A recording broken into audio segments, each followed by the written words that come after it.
పూజనీయమైన ఓ దివ్య స్వరూప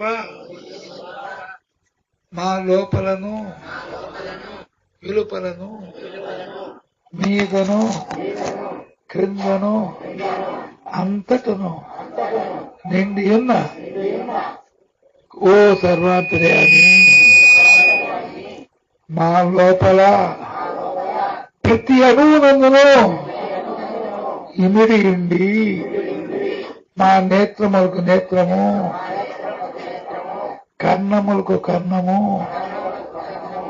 హృదయములకు హృదయము ప్రాణములకు ప్రాణము శ్వాసలకు శ్వాస ఆత్మకు ఆత్మవై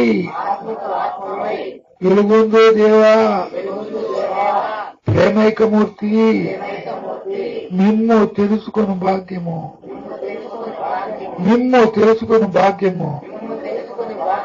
ఇప్పుడు ఇచ్చటినే ప్రసాదము ఓ తేజోమయ మూర్తి తూర్పు పడమల ఉత్తర దక్షిణముల ఈ విశ్వమందు అందరూ మీ దివ్య తేజస్సును గ్రహింతురుగాక. ఓ సచ్చిదానంద స్వరూప ప్రతి మానవ హృదయమందును నానా జాతి మధ్యస్థమందును శాంతి సామరస్యములను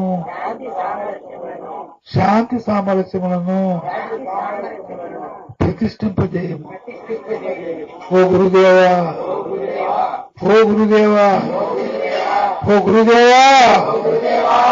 ఇదియే మా మనఃపూర్వకమైన ప్రార్థన.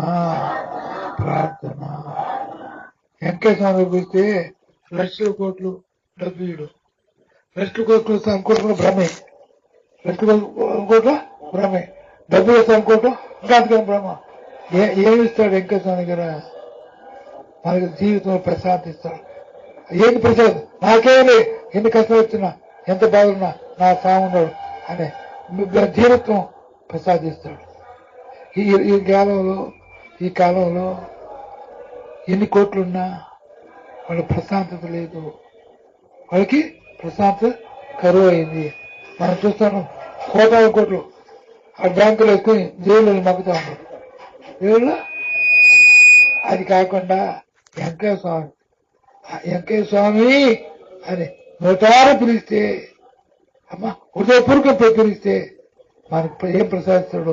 మన జీవితంలో మనం, మన బిడ్డలు, మన సంసారం, మన భర్త, అన్నలు, తమ్ముడు అందరూ కూడా సుఖంగా ఉంటారు. ఏ వెంకయ్య స్వామి వచ్చేది చెప్పండి. ఓం నారాయణ ఆదినారాయణ, ఓం నారాయణ ఆదినారాయణ, ఆదినారాయణ ఓం నారాయణ. అవతారమూర్తి వెంకయ్య స్వామి శరణం. ఓం నారాయణ ఆదినారాయణ, ఓం నారాయణ ఆదినారాయణ. అవతారమూర్తి వెంకయ్య స్వామి, అవతారమూర్తి వెంకయ్య స్వామి శరణం.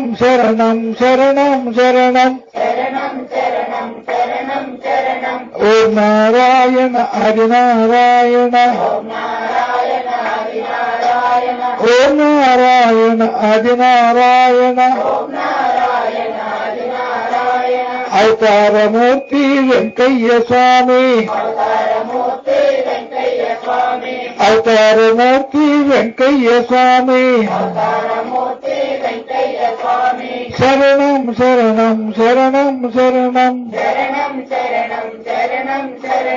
ఓం నారాయణ ఆదినారాయణ. ఎవరు ఆదినారాయణమూర్తి? ఓం నారాయణ ఆదినారాయణ ప్రథమ ఇది ఆ నారాయణమూర్తి. ఇప్పుడు